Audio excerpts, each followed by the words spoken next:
Okay, so the plan today is really going to be to get through section 14.5, the chain rule. And this week, I think it's going to be a little cleaner how the sections are divided up. My plan is to do the chain rule today, section 14.6 tomorrow, 14.7 on Wednesday's class, and 14.8 on Thursday, where the Tuesday and Thursday classes will be supplements that I'll record and post to YouTube. So and that'll take us through the end of chapter 14. So I think we're just going to do kind of one section per day. And I think we should be able to get through the chain rule today. There is one problem. I was kind of reviewing my notes a little bit earlier today. I had posted my notes last night, and I was reviewing them earlier today, and I was going through and I think that one of the problems is going to take a little bit longer than I wanted in a particular section. So I think I'm going to either kick that back to tomorrow's supplement, or if I decide that I feel like we've gotten enough practice today, then I think we'll just let that problem go. So anyway, so moving on into 14.5. So section 14.5, the chain rule, everybody's favorite topic in Calc 1. It's kind of the in the middle of the course. It's kind of like the hump day, in a sense, section of the course. It's kind of like if you can get the chain rule really well, then the rest of Calc 1 is fairly straightforward from that point on. Obviously a couple of challenging topics, but if you struggle with the chain rule, it's really difficult from that point on. So if you still struggle with the chain rule from Calc 1, this was building off of that, so I would recommend going back to Calc 1 and reviewing some chain rule problems, making sure it's really second nature in the single variable case. But again, from single variable calc, remember that if we have a function y equals f of x of t, so we have a composite function, we have one function, x of t, being plugged into another function, f, then the derivative dy dt, the derivative of the whole function with respect to the independent variable all the way on the inside, we can think of that in Leibniz notation as dy dx times dx dt. In some sense, we're just kind of multiplying and dividing by a delta x and then taking a limit. And that actually almost works out as a formal proof. There is a little nuance that kind of keeps us from being able to really make that the formal proof, but you can, even kind of inside of the limit, multiply and divide by what amounts to a delta x, take a limit, and you get something that acts as pretty close to a proof of the chain rule. You would need to put in a little extra assumption. But anyway, we see that it has this feeling of multiplying and dividing by a dx and then rearranging factors. Of course, that's not technically what we're doing here, but that's not too far from the truth. Or sometimes we'll write it in prime notation as f prime of x of t times x prime of t. And sometimes we want to be a little more explicit about the composition. So we'll write y equals, say, f of x, and x equals, say, g of t, and then dy dt is f prime of x times g prime of t. Okay, so just lots of different ways to think about the chain rule from Calc 1. Now the question is, well, what about when the inputs to f, where we have, say, an x here? What if f is a multivariable function? What if it's f of x, y, z? Or what if the inputs to f, say, like the g of t here, what if that's a multivariable function, g of s and t? What does that look like? So we'll look at functions again like f of x of t comma y of t, or g of x of s and t and y of s and t. It'll often help us to keep things straight by drawing schematic diagrams of the dependencies between the variables. So for instance, in g up here, I see that g depends on s and t, but it depends on those through x and y. So if I wanted to draw schematic diagrams for these functions, f of x of t, y of t, I could draw it this way, where I have my function f all the way on the left. It's directly dependent on x and on y, and x and y are dependent only on t. Or I might want to draw it a little more succinctly so that on the right I have my independent variable t only in one place.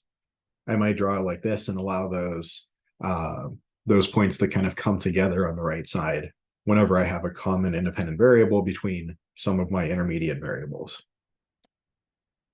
There are, I think, a couple of names, maybe depending on the textbook or author, what they call kind of the x and y's. I would just call those the intermediate variables, and the like t in this case, the independent variable or variables. Again, we can do a similar thing for g.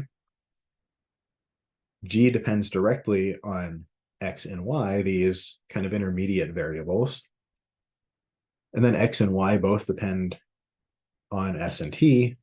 So g depends indirectly on both s and t. We could write the diagram this way, or we could write it something along these lines, noting that x depends on both s and t, as does y. And if we were drawing it by hand, we might write something like this. X depends on s, y depends on t, and I might, make kind of a cross like that or something. I don't know. To me, the like stark X in the middle here just I don't know, to my eye it seems like it's a little bit hard to tell what's going on for whatever reason. So I might write these kind of cross lines a little bit curvier or something, whatever looks good to you. But as long as we realize that if I'm interested in S, I see I can backtrack that to both X and Y. And we have two different versions of the chain rule.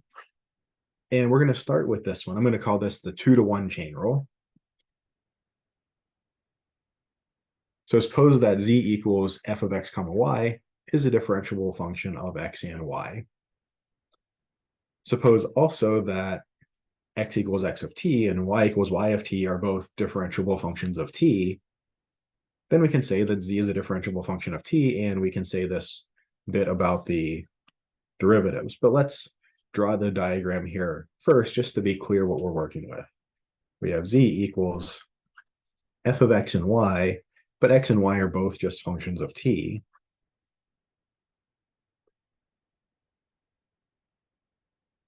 So z, or f, depends on the intermediate variables x and y, and they both depend on the independent variable t.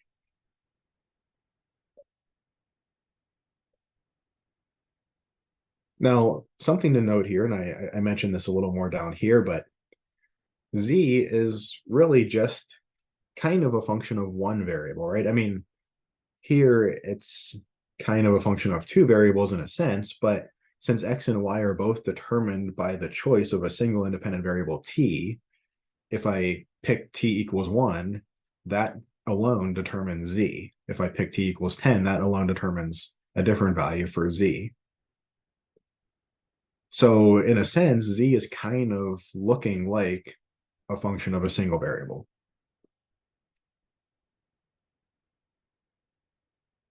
So the change in z is only dependent on changes in the independent variable t. So we'll call this dz dt. And I'm being careful here with my notation. I've been careful with my notation when I type this up. I almost certainly will make a mistake at some point through this lecture by writing a d instead of a partial, or a partial instead of a d. I'll try hard to keep that straight, but most likely I will make a mistake. If you catch it, please point it out and let me know. If you don't catch it, now, just be careful with that in the future. But again, this is dz dt because z is dependent on, or z is determined, let's say, by the choice of a single independent variable t. And on the right side, if I just say, look at this first term and forget about that second term, this looks like the derivative of f with respect to x times derivative x with respect to t. That looks a heck of a lot like just our Calc 1 version of the chain rule. Now, there is a little detail here. We have dx dt. That's a regular derivative, a single variable derivative, because again, x is a function of a single variable. But when we do the derivative of f with respect to x, well, we note that f in this sense is a function of several variables. It's a function of x and y. So this is the partial of f with respect to x times dx dt. Now, that kind of takes into account, in a manner of speaking, the path from f through x to t. But we still do have another dependency, another path to the dependency of t going this way through y. We account for that in this second term here. And of course, it looks, again, very similar to the chain rule in function of a single variable. Here we have the partial of f with respect to y. So going down this first branch, and then times dy dt, bringing us along that second branch all the way over to the independent variable, the only independent variable in this case.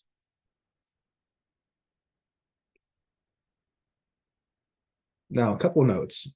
Again, the derivatives with respect to t, dz dt, dx dt, dy dt, these are, quote, regular derivatives with like kind of regular d's. Because again, z, really the value of z is determined by that single input t. And the same with x and y. Those are just single variable functions of t.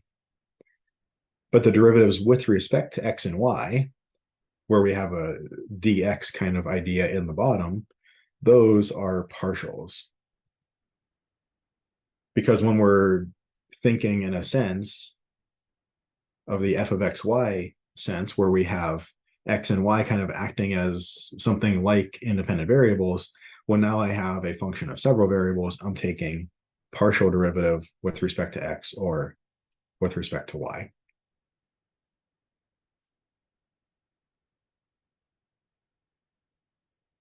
Okay, and then second note, what's the kind of geometric idea here? Well, let me try to draw this picture.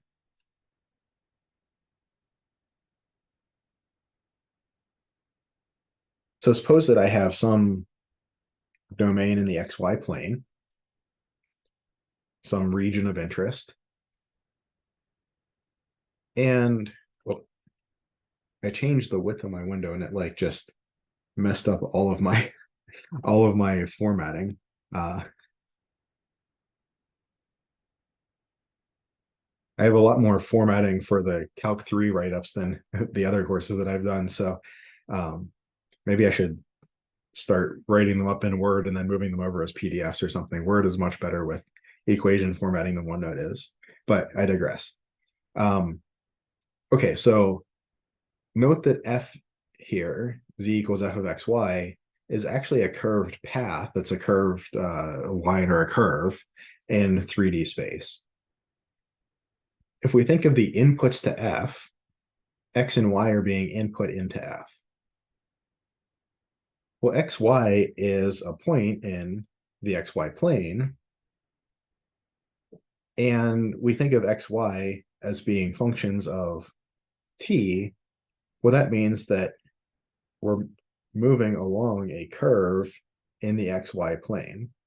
This is like a vector function, x of t, y of t, that's just kind of winding around in that xy plane. That's what our inputs to f look like. If z equals f of xy, we're saying to each of these inputs, let's say to this one here, we're going to assign a z value, an output. As t evolves, we trace out this curve in the xy plane in our input space. That traces out a curve in the output space. So over here, maybe my height has gone down. Over here, maybe it's gone up, and I have, you know, some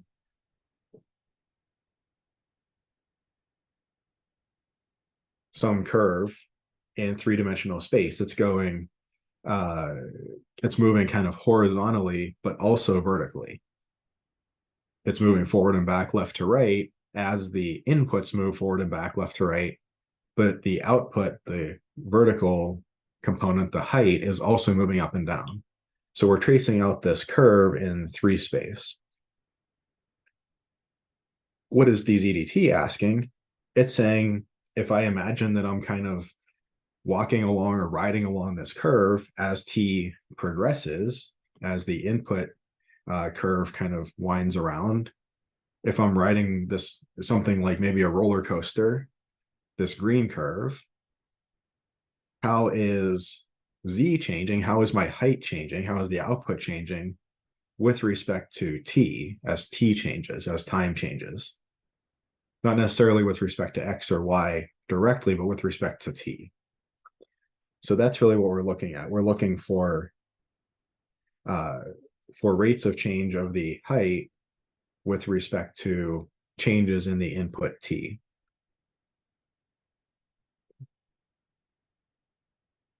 And just caught a misspelling.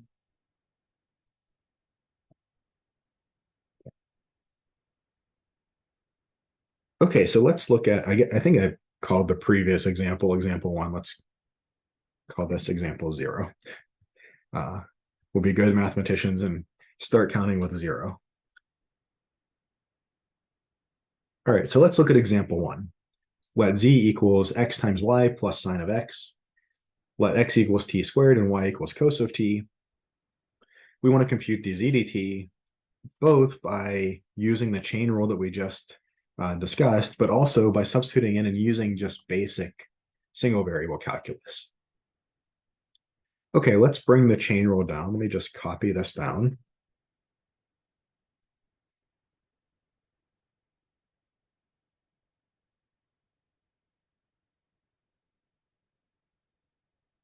So first, let's just use this chain rule and figure out what is dz dt.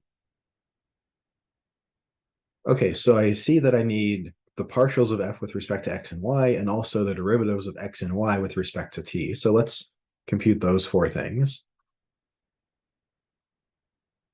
Partial of f, or z, with respect to x is going to be y plus cosine x. And the partial of f with respect to y is just going to be x. Again, when we take partial f with respect to x, we treat y as a constant. So I have constant times x. It differentiates the constant, which that constant is y. And then sine of x just differentiates the cos of x as usual. And similarly for df dy, partial f with respect to y. Now, what about dx by dt? X is t squared, so dx dt is 2t. And dy dt, y is cos of t, so y prime is negative sine of t.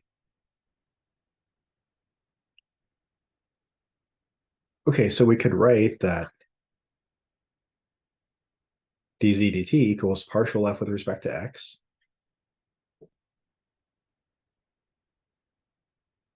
times dx dt plus partial f with respect to y, or that's just x, times dy dt, negative sine t. And I suppose it's not wrong, really, to leave this way. But if we're asking for dz dt, we're really asking how z changes with respect to t. it's probably a good idea to put everything in terms of t, in terms of the independent variable that we are interested in. So we're just going to come through here and substitute anything that's in a y or an x. We're just going to swap in our x of t and y of t values for that. So y is cos of t, x is t squared,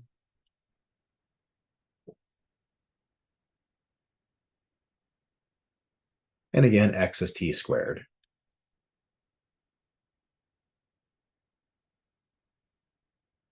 And let's clean this up a little bit. What do I have? I have a 2t cos of t taking care of the first term, plus 2t cos of t squared for the second, minus t squared sine of t for the third, and I think that should be the answer.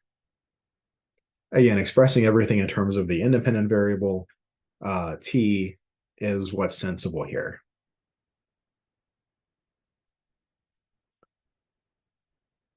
Now we might look at this and say, well, if z is a function of x and y are functions of t like this, I mean, I kind of got halfway through and then substituted a t in for all the x's and y's. What if I substitute t in up here, get z explicitly as a function of t, no more intermediate x and y variables, and then just use calc 1, just use single variable calc? Can I do that? Let's see and see if we get the same answer. Hopefully we'd get the same answer. Let's check that we do. So z equals x times y, or that's t squared cos of t, plus sine of x, that's plus sine of t squared. Now dz dt gets me what? It gets me, well, I got to differentiate first times the second, 2t cos t, plus first derivative of second, or that's minus t squared sine t. Looking good so far. And then that's going to be plus cos of t squared times 2t. And that looks good. So in this problem, it's maybe even a little bit more of a hassle to do the partial derivatives way, but we'll see. I think that this is, obviously a pretty straightforward problem, the first problem we're doing, but I think we'll see the utility of this later on. Any questions so far?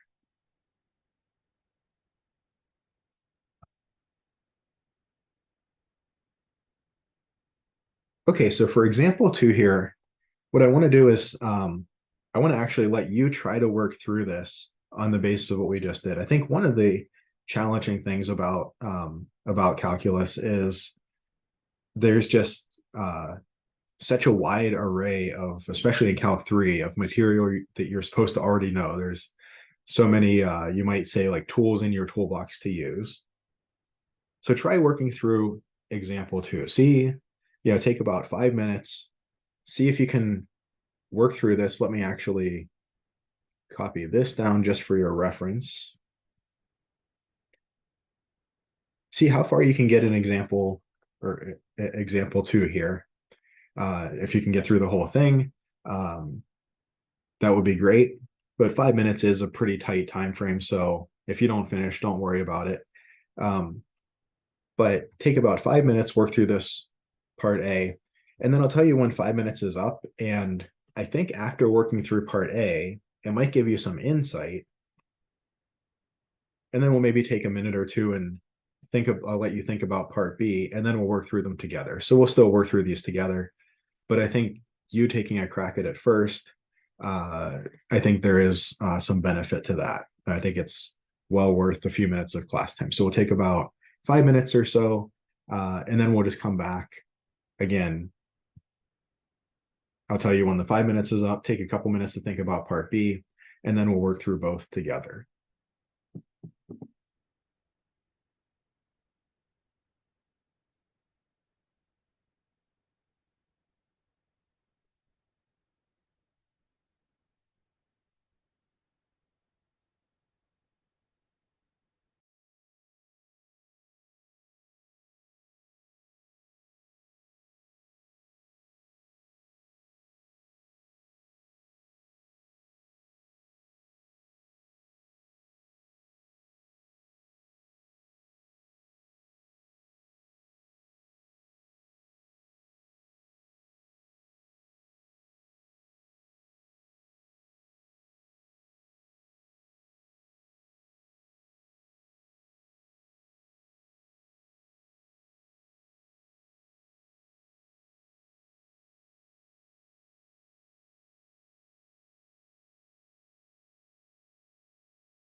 Okay, it's about 5 minutes or so. So take a pause on A if you're still working on it, and just take a minute or so and think about part B.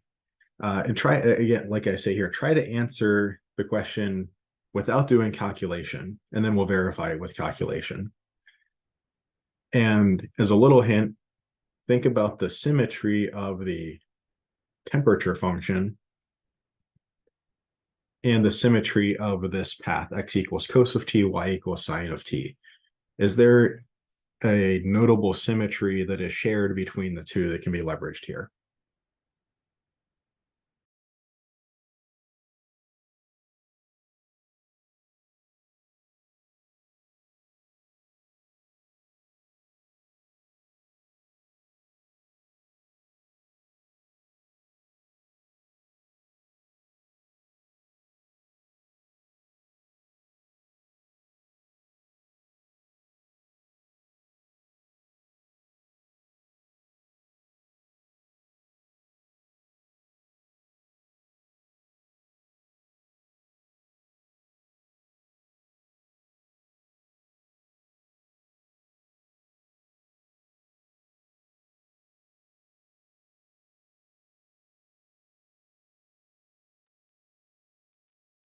Okay, let's jump into this then. Let's work through this. And as an aside, the answer to part B is that dz dt will actually be 0. And we might note that x squared plus y squared, that feels a lot like a circle, right? It has radial symmetry. It's like a distance from the origin. And we're moving around a circle. So the temperature, it has level curves. It has constant temperature for paths in the xy plane that are circles. And for this particular path, this is just a circle of radius 1. The temperature should not be changing around this path as t progresses. You can also kind of think of it um, a little bit like we have a hill like this that represents our temperature function. Our circular path in the xy plane just translates to a circular path all at the same height. This is the roller coaster equivalent kind of path that we're going along, but it's the same height everywhere. We're not, as we progress around, we're not going up or downhill. We're not getting higher or lower. We're just moving around the hill kind of circumferentially.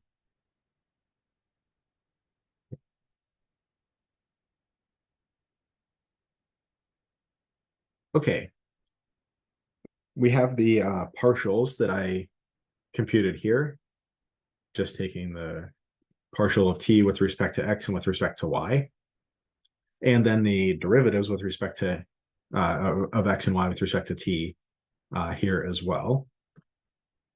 And I suppose we could write out like dz dt, and in this case, of course, f would be t, so we could make this quick change so it looks a little nicer, but we could write that out. We could even go as far as to write all of this out and swap in these cosine and sine functions for the x's and y's. That's going to be a huge mess, though. What am I asking for up here in part A? I'm really just asking for dz dt at the point t equals 0.6. Well, if that's what I'm asking for, then really all that I need is each of these 4 bits evaluated at that value of t. So I can compute these 4 numbers independently just as numbers, and then multiply them and add them. And furthermore, I don't even really need to bring everything down to the independent variable t.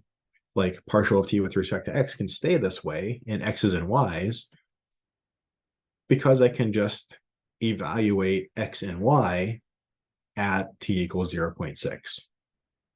So let's start there. What is x of 0.6? And I did all of these previously. Even with these slight shortcuts, it's still a little bit of a pain to type all of this in and to the calculator, make sure you have it all correct and all that. So x of 0.6 is about 0.17. All of these are approximate, so I'm just going to write equals to make it a little easier. And y at t equals 0.6 is about 0.932. So that's obviously cosine of negative 1.4 is about 0.17, and sine of 1.2 is about 0.932. dx dt at 0.6, or I'll just call that x prime of 0.6, evaluating negative sine of t minus 2 at 0.6 gives me about 0.985.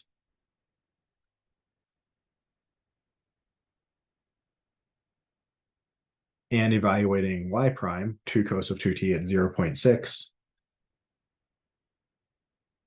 gives me 0.725 or so. And then lastly, evaluating a partial of t with respect to x at t equals 0.6.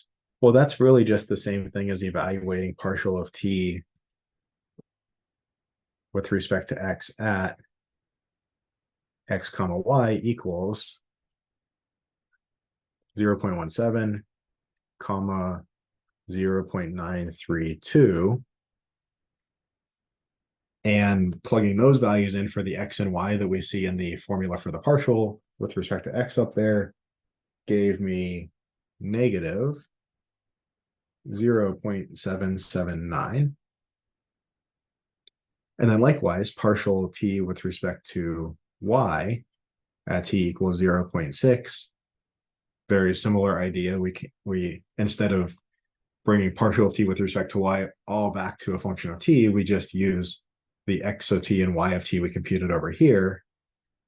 And I got negative 4.272.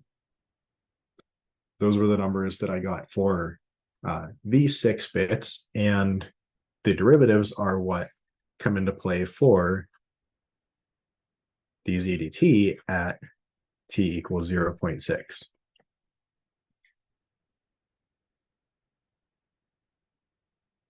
So this is going to be partial t with respect to x at t equals 0.6. That is our negative 0.779 multiplied by dx dt at 0.6. X prime of 0.6 is 0.985 plus partial of t with respect to y at t equals 0.6. That is our negative 4.272 times dy dt at t equals 0.6. That's y prime of 0.6 is 0.725. And all of this I got was about negative 3.87. So at this moment in time, as we're, again, kind of thinking of like riding along this roller coaster, or really as we're kind of traversing some two-dimensional space with a little thermometer in our hand, we're, on a little cart that's riding around a room, and we have a little thermometer in our hand. We're looking at the number, and sometimes it's going up and sometimes it's going down, and sometimes it's staying about the same. At t equals 0.6, wherever we are in that path, the instantaneous rate of change of that temperature is about negative 3.87 whatever degrees per hour or something like that at that instant in time as we're riding along this path looking at our thermometer. Any questions on this? Okay, and then let's look at part B and verify by calculation that our instinct was true. Again, we said, I think there's this radial symmetry I can leverage. And I think that because the temperature is only dependent on the distance from the origin, I'm staying the same distance from the origin at any point along this path, I think my temperature should stay the same. I think dz dt should be 0 for this temperature function along this path. Very important that both the temperature function and the path share the same radial symmetry. If the temperature function is radially symmetric, but the path is not, i.e., say here, we're not going to get dz dt to be 0 necessarily. So, okay, so what do we have down here? Then we have, well, the partials of t don't change.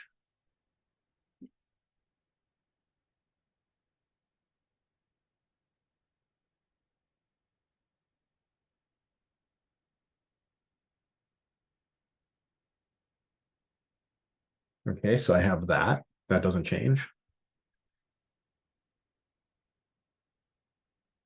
And then my path now is cos of t comma sine of t. So my dx dt,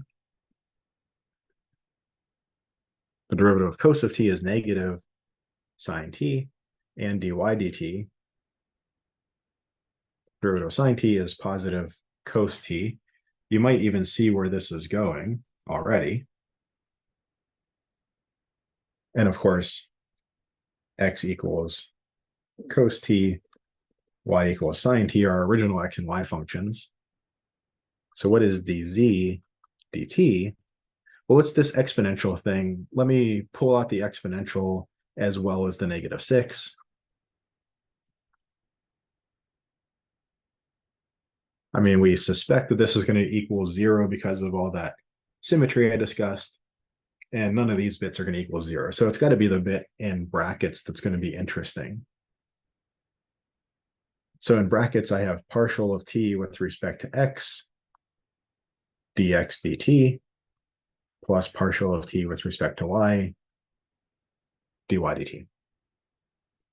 Partial of t with respect to x, after I pull out the -6 and the exponential, it just gives me x, but x is cos of t.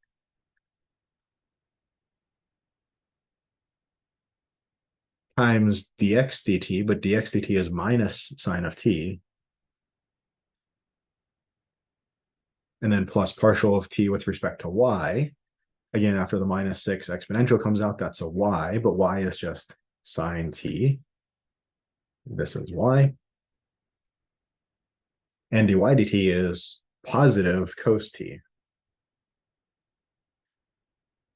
Well, we have minus sine cos plus sine cos. That's 0 for all t. The stuff in the brackets is always 0. So we could have done the calculation, or we could have leveraged the symmetry and, you know, at the very least gotten a gut feeling that something interesting should happen here. And we see that indeed a bunch of stuff cancels out. We end up with 0. Questions on any of this?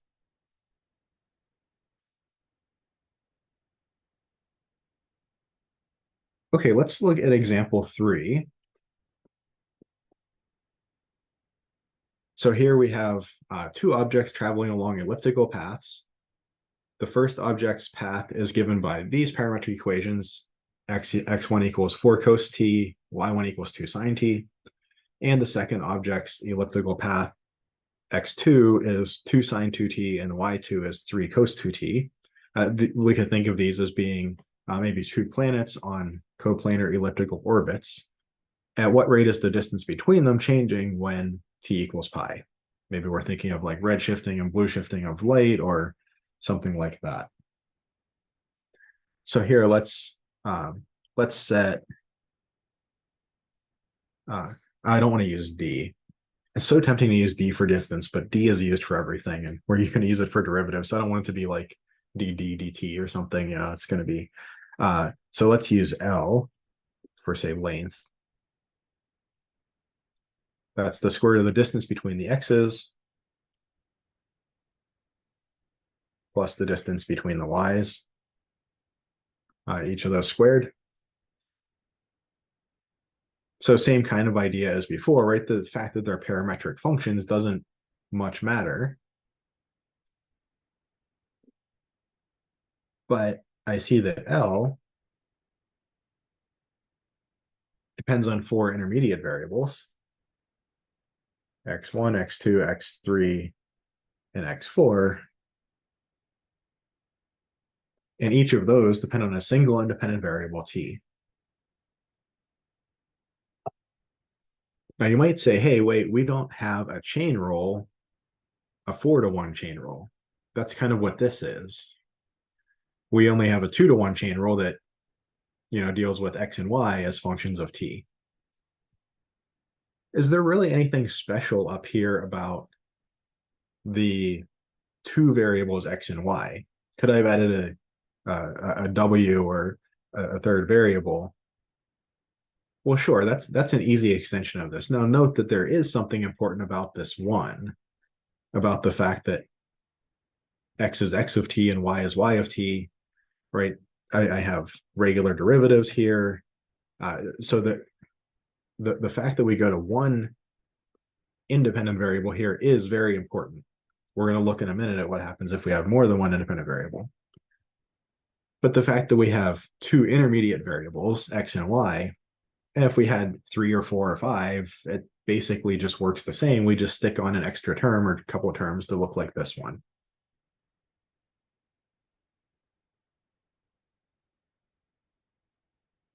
So a lot of math is about pattern recognition, and we can see, okay, like this follows the essential components of that pattern, that we have one ultimate independent variable, and we have a few extra intermediate variables here, but that's not a big deal.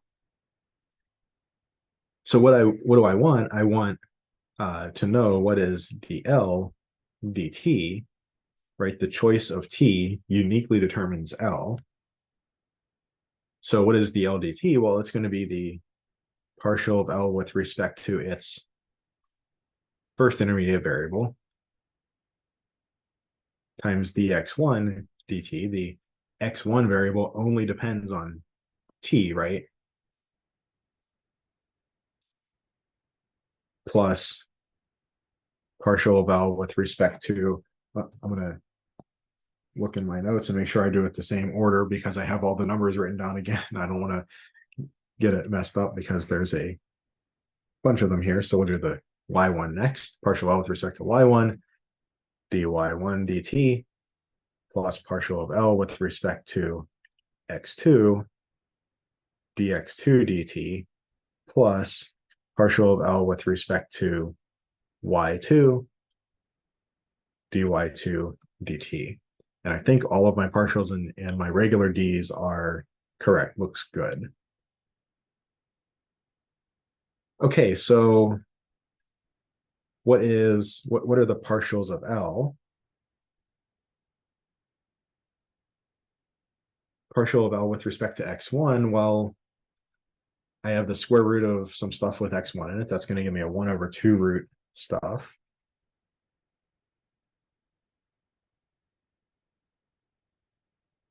And then times d by dx1, or partial with respect to x1 of the inside. This whole y1 minus y2 squared bit doesn't have any x1s in it. That just is a constant. It differentiates off. x1 minus x2 all squared does have an x1. So I differentiate that with respect to x1. And this is what I get. Those twos cancel. And I end up with the partial of L with respect to x1 is just x1 minus x2 over L.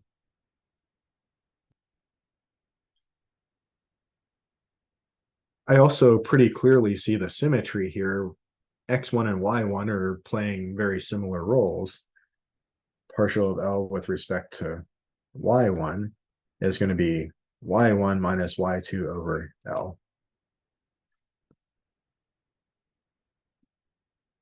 And then what's the partial of L with respect to, say, X2?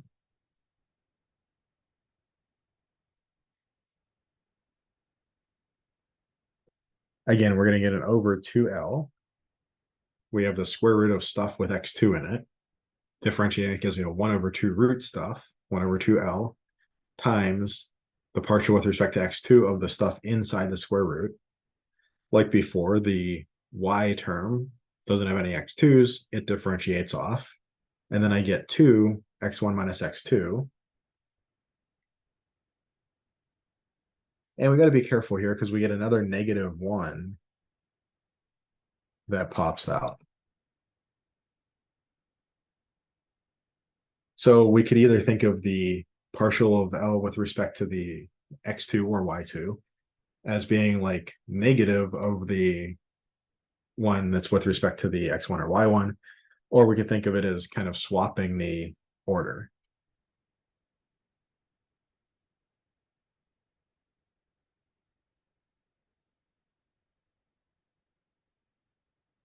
And of course, the y is function in the same ways as the x is, so we get something completely analogous here.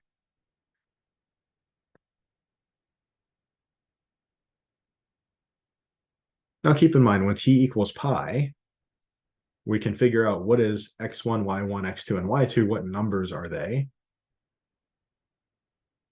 We can figure out what is L then, what number is it? And then we can figure out what numbers are these partials. The last bit I suppose that we need is, before we start computing actual numbers, is the d's, the dx1 dt, and so on.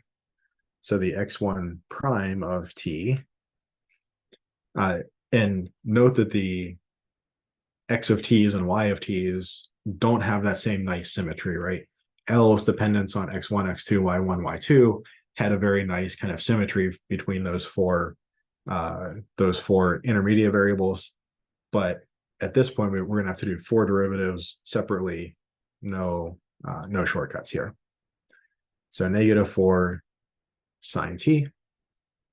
Where did the -1 go? Yeah, so good question. We had x1 minus x2 times -1. That switched the order. So I made it x2 minus x1. So the thing that we're taking the partial of L with respect to is the thing that comes first, and kind of its counterpart gets subtracted off. So like partial of L with respect to x2 is x2 minus x1 over L, or partial of L with respect to y1 is y1 minus y2 over L. Yeah, but good question. So instead of carrying the -1 along and also kind of breaking the pattern, I use that -1 to switch the order. And that actually, keeps a more consistent pattern as well. We don't have negatives to keep track of, at least as many. We have the minuses, and we also have a more consistent look to our partials. Yep, good question though. So x1 prime is -4 sine t. Y1 prime is 2 cos t. X2 prime is 4 cos of 2t, and y2 prime is -6 sine of 2t.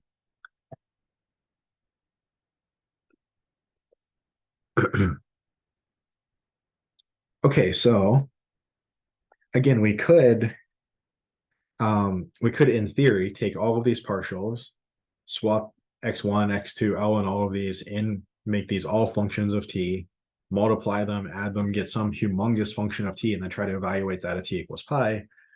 We're certainly not going to do that. We're going to take, we're going to evaluate 8 functions at t. We're going to evaluate the primes at t. That'll be straightforward. We're going to evaluate x1, x2, y1, y2 at t. We're also going to evaluate L then at those intermediate variable values, and the partials at the intermediate variable values. So I suppose we're going to evaluate 13 functions, I think, if I counted those right. Okay, so here is what I got. I'm not going to go through the details because, again, at this point, it's just evaluating a bunch of trig functions and being careful with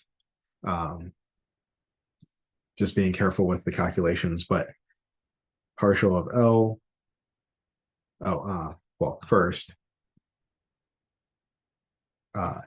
L at t equals pi equals 5. So the distance between the 2 points or the 2 planets at this point in time is 5 units. So that's going to be important. The partial of L with respect to x1, and these are all at t equals pi. For all of these, it is -4/5. Partial of L with respect to y1 is -3/5. Partial of L with respect to x2 at t equals pi is 4/5. And partial of L with respect to y2 is 3/5. x1 prime of pi is 0. Obviously, yeah. y1 prime of pi, a couple of these are easy to see. -2. x2 prime of pi is 4, and y2 prime of pi is 0. And after all of this, we get the LDT at t equals pi equals 22/5. So this is our instantaneous rate of change. They're getting further apart at an instantaneous rate of 22/5 of whatever unit we're working in here. Any questions on this one? So again, I mean, doing these function evaluations was certainly somewhat tedious, but not nearly as bad as if we had calculated the LDT fully as a function of t and then tried to plug in all of the t's. We'd have been, redoing a ton of work, especially when it would come to all of these x's and y's that we're plugging in everywhere. Why would we make all of those these sines and cosines instead of just the number that we need if we don't need dLdt as a function of t? Okay, so now let's look at the second version of the chain rule, the kind of 2-to-2 chain rule. And as you can probably guess, just like before, it's the second 2 that's important here. In the first 2, the number of intermediate variables isn't so important. And it turns out that even the second 2, once we kind of understand how this works for 2 independent variables, and going up to 3 or 4 independent variables also isn't really much different. So we really only have these 2 chain rules. We don't have another chain rule for like 2 to 3 or something. Okay, so again, suppose that z equals f of xy is a differentiable function of x and y, but now suppose that x and y depend on 2 independent variables, s and t, and these are both differentiable functions of those variables. Then z is a differentiable function of s and t, and its derivatives look like this. But first, let's just make it clear what the dependencies are. So we have z/f that depends on x and y, and x and y both depend on the independent variables s and t.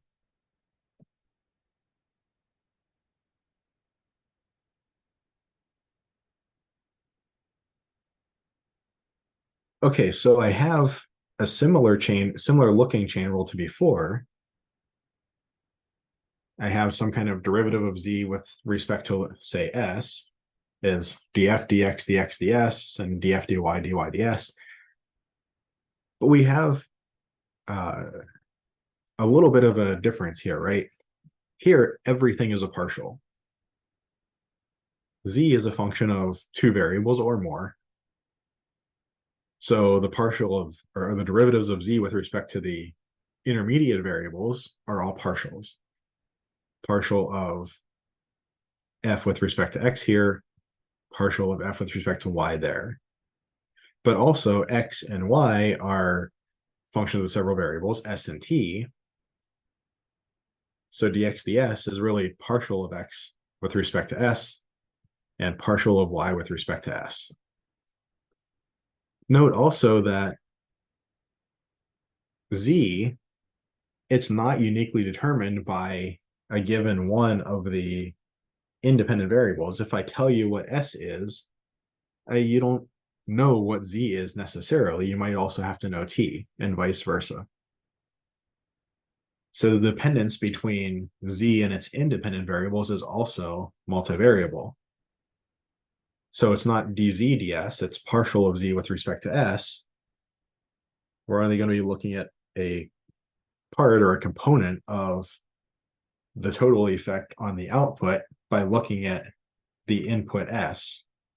And we're missing, in a sense, the information about the input T, or vice versa. If we knew about T, then we're missing the information about S. So we really have two points of interest here because of the two independent variables. We could be interested in the partial of Z with respect to S or the partial of Z with respect to T.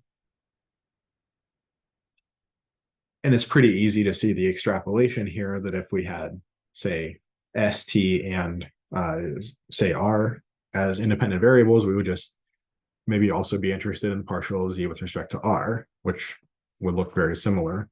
Or if we had more intermediate variables, Z equals f of x, y, w, where w is a function of S and T, then we just have an extra term, partial of f with respect to w, partial of w with respect to either S or T.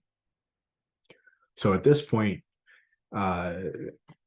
we can fully take on any multivariable function Z with multivariable intermediate functions.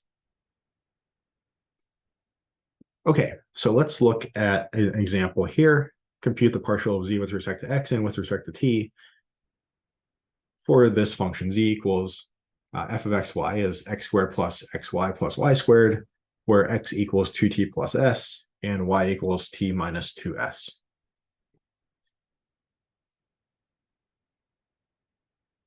Okay, so I want partial of Z with respect to S.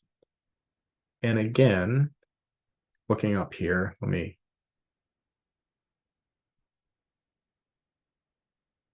clean this up just a little. I see that there are two ways to get from Z to S. I can go through X or through Y. Those are going to be my two separate terms. So I have the partial of Z with respect to X times the partial of X with respect to S, plus a similar term going through Y, partial of Z with respect to Y, partial Y with respect to S. So this is where the schematic diagram can really help. It helps you to find all of the paths going from your original function Z to your independent variable of interest. And sometimes looking at a schematic diagram like this is more helpful, especially if you have more than just two variables in each location. Okay, so what is partial of Z with respect to X? And I'll just kind of run through this one fairly quickly. We have a 2x, and then xy is just x times a constant. So 2x plus y times, we'll come back to that. And then what's partial of Z with respect to y? The x squared is a constant, it differentiates off. We get constant x times variable y, differentiates to x, and then plus 2y. And we'll come back to that bit. Okay, now switching perspective and looking at the function x, which again is a function of several variables, t and s. What's the partial of x with respect to s? Well, nicely enough, that's just 1. And what's the partial of y with respect to s? That's -2. So the partial of Z with respect to x is 2x plus y minus 2x, minus 4y. And our 2x's kind of nicely cancel out, and I get minus 3y at the end of all of this. Or if I wanted to, I might look at this and say, well, if I'm asking for partial of z with respect to s, I'm really kind of thinking of the independent variable s. Like I'm kind of thinking that I'm probably going to want to put in a value of s, not a value of y. So I really could say that partial z with respect to s, well, negative 3y is just negative 3 times t minus 2s. Something kind of important here is the idea that the partial of z with respect to s is a function of s and t. So if I want to evaluate the partial of z with respect to x, I actually need to know both an s and a t number. So I can't just say, if I just said partial of z with respect to s at s equals 0.1 or something, uh, that doesn't make a whole lot of sense. I need to say, s equals 0.1 and t equals, 1.3. That would be, sensible. Okay, as an exercise, maybe take about 2 minutes and try to work through partial of z with respect to t on your own. So take 2 minutes and work through that. It should go pretty quickly, and then we'll come back and do it together.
Okay, so for partial of z with respect to t, we again look at our schematic, and z goes through x to get to t and through y to get to t.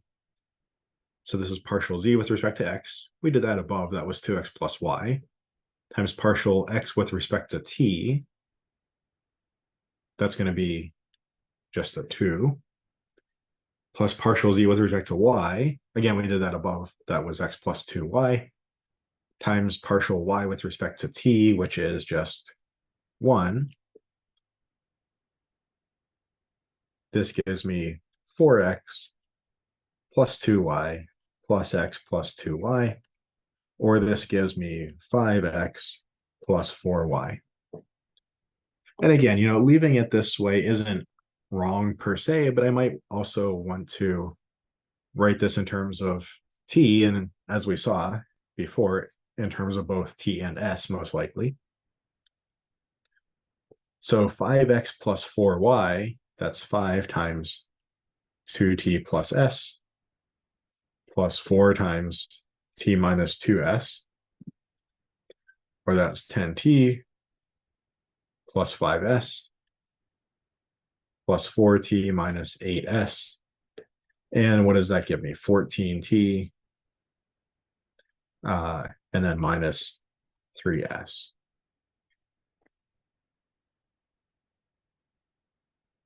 Okay, any questions on this problem?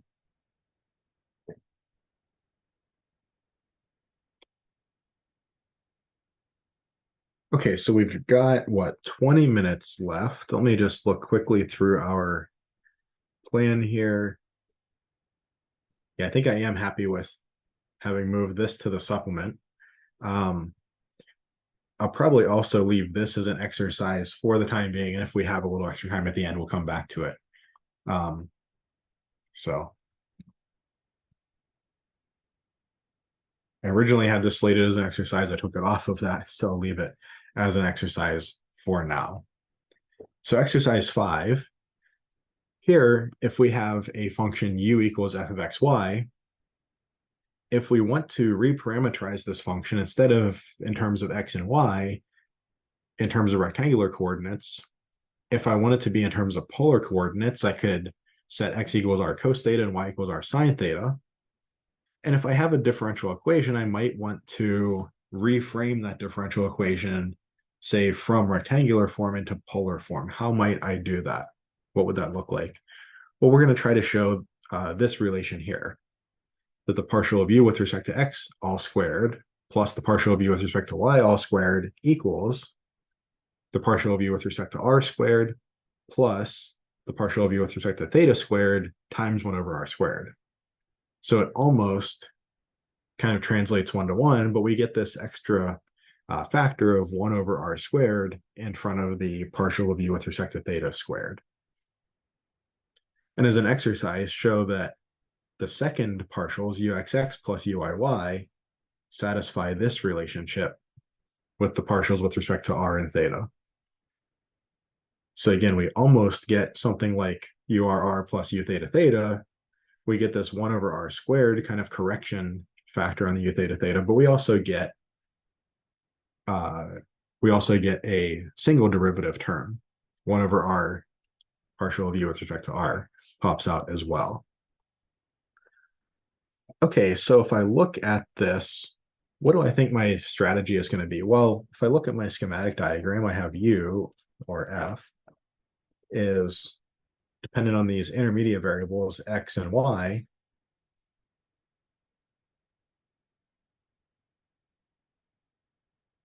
And both x and y are dependent on r and theta. I'm choosing x and y to be my intermediate variables because that's kind of the easiest approach. I know what x and y are in terms of r and theta. It's quite a bit more annoying to figure out what r and theta are in terms of x and y. We have like an arctan and all that kind of stuff for theta. So, but x and y in terms of r and theta are easier functions to deal with.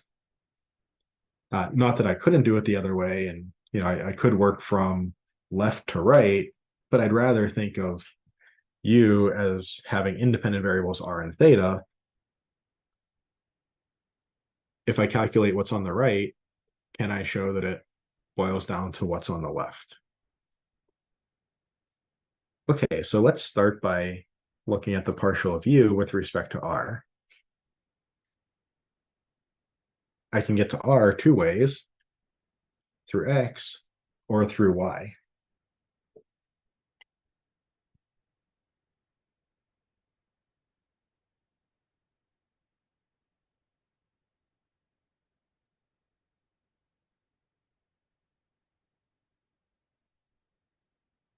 So that's just my chain rule.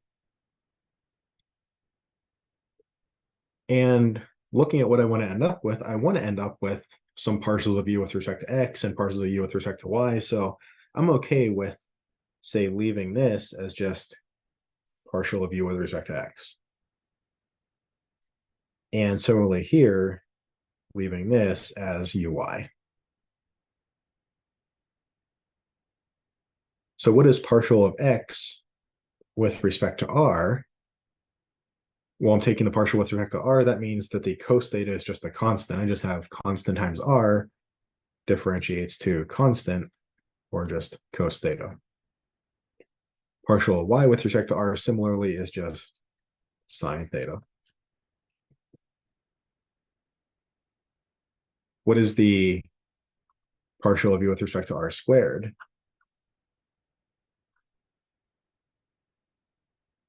Keep in mind, this is not the same thing as partial squared u over partial r squared. It's not the second partial of u with respect to r. This is just this algebraic thing here times itself. So this gives me ux squared cos squared theta plus uy squared sine squared theta. And if we were freshmen in college, we would stop here, but we know that there's a cross term, so we have plus 2 ux uy cos theta sine theta.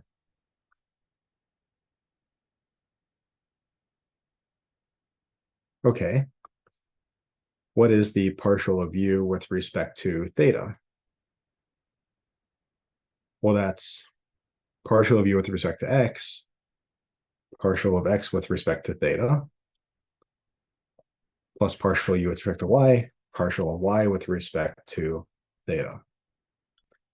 Or that's ux. Partial of x with respect to theta gives me a negative r sine theta.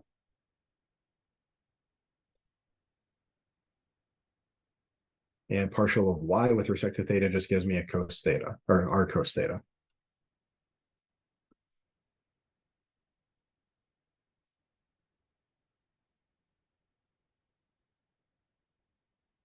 The other term we want is 1 over r squared, partial of u with respect to theta squared.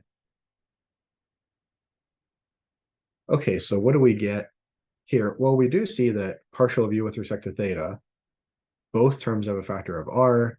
That can factor out in front, and it will come out of the squared as in r, so I get r squared over r squared. My r's all go away. So then I just have to square negative ux sine theta plus uy cos theta. This gives me ux squared, ux squared sine squared theta plus uy squared cos squared theta. Oops. My OneNote is kind of bugging out a little bit. And then my cross terms, since I have a minus here, I get minus 2 ux, uy, cos theta, sine theta. If I add these together, this is my right-hand side. I get ux squared times cos squared theta plus sine squared theta. Well, that's just ux squared. Uy squared times sine squared theta plus cos squared theta is uy squared. And then these cancel out, plus 0. Ux squared plus uy squared is my left-hand side. Any questions on this one? Give me 1 second here to just reset my OneNote.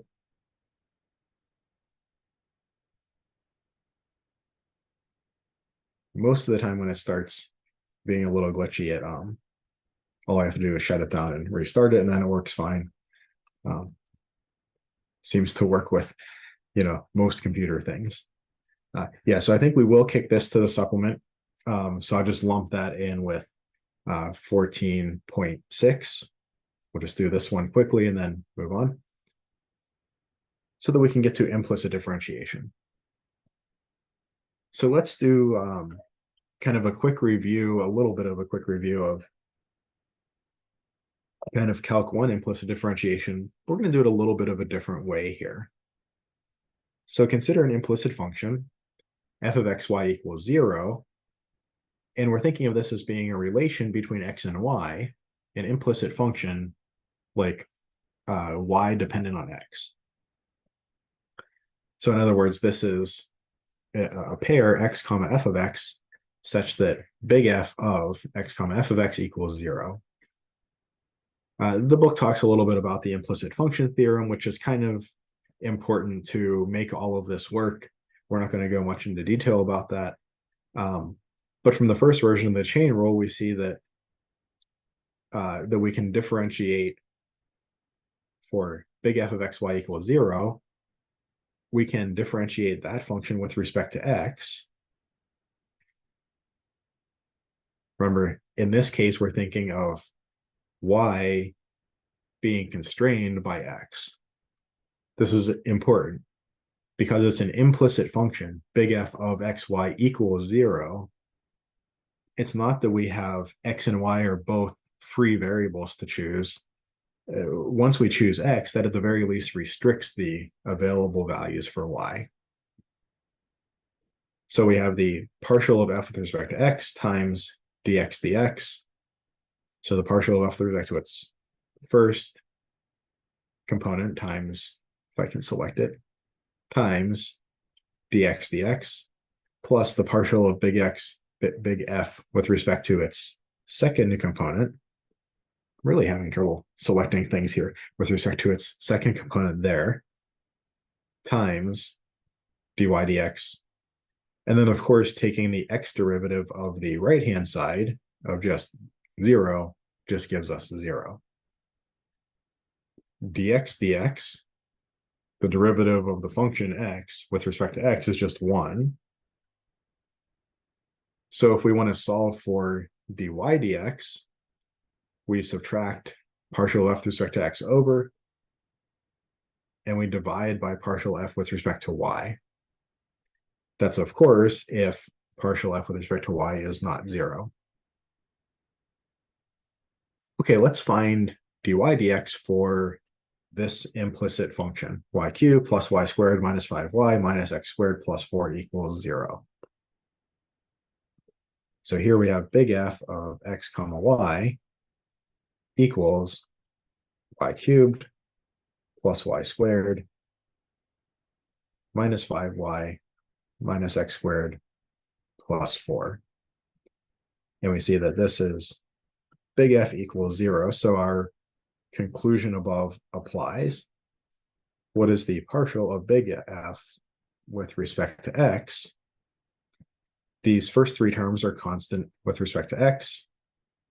The minus x squared differentiates to negative 2x, and then the 4 is constant. Partial f with respect to y. Well, here I have 3y squared plus 2y minus 5, and the last two terms are constant with respect to y. And my implicit differentiation rule up here says that dy dx equals negative partial f with respect to x. So that's negative minus 2x, that's a plus 2x over partial f with respect to y, 3y squared plus 2y minus 5. And this, of course, is so long as this denominator is not 0.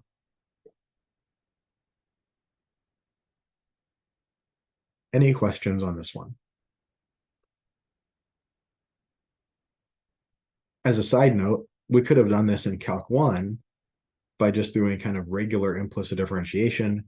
You'd get a bunch of dy dx's out, you factor those out. You'd have dy dx times some stuff plus some stuff equals 0. Move the second stuff over, divide by the first stuff. Try that and see that you get the same thing. In fact, that's essentially kind of what we did here, more or less, right? It has a very similar feel. Okay, so for an implicit function of two variables, again, that just had kind of a Calc 1 feel. What if I have an implicit function of three variables? Big F of xyz equals 0. So here, kind of if I pick x, I haven't really established what y and z have to be. There's still some freedom. It's really like if I say pick x and y, then that constrains z. I, in a sense, start with 3 degrees of freedom, have one constraint, that big F equals 0. So I still have 2 degrees of freedom. I have, say, for instance, x and y that can be chosen freely, and then that constrains the possibilities for z. We have similar formulas. Partial of z with respect to x, again, z is now dependent on two variables, x and y. So knowing about x only gives us kind of part of the whole picture. It's the partial with respect to x. The partial of z with respect to x is given by this formula, negative the partial of f with respect to x over the partial of f with respect to z. And similarly for y. And here,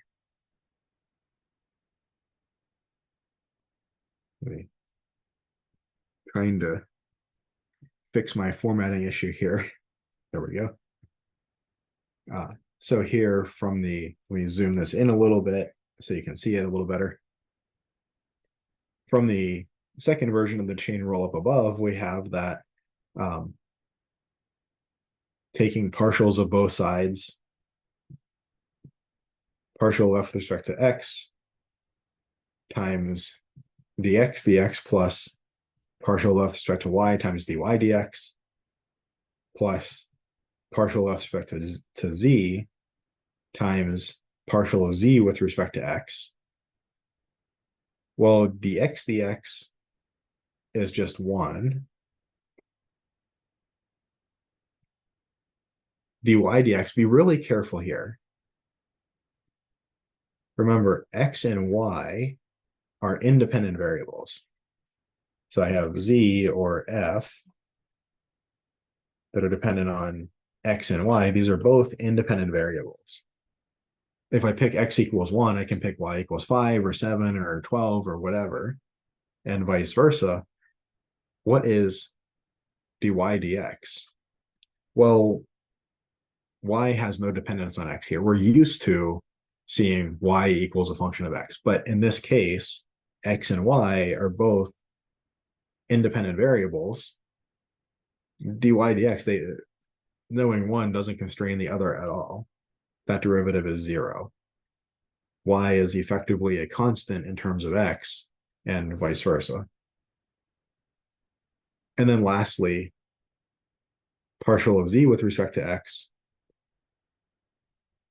is just what we're looking for. And then, of course, taking the derivative of the 0 function just gives us 0. Solving for partial z with respect to x after this this middle term goes away and this first term simplifies a bit, just gives us the result we're looking for. And similarly, the partial of z with respect to y, again, gives us a pretty similar result. Okay, so let's try to do, we'll also look at exercise 9 as part of the supplement, but exercise 8, let's calculate partial z with respect to x, and then I'll leave the other one as an exercise. This one, as well as give a little bit of thought to what is partial x with respect to z.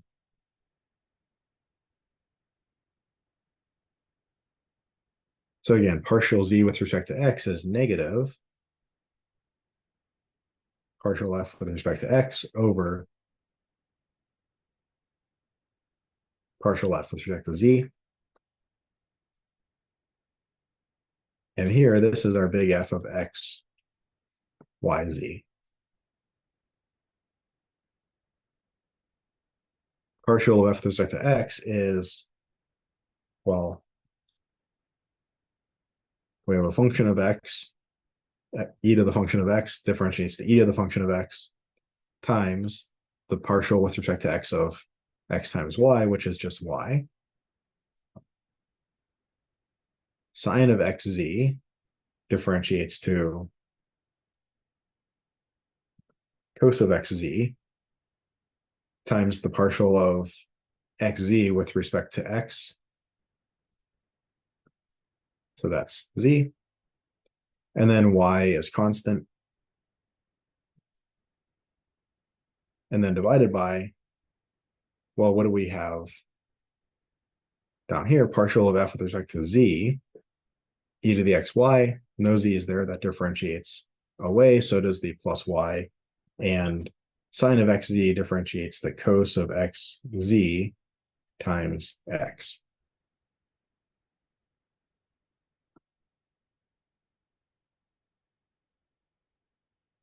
Okay, and so that brings us basically to the end of class today.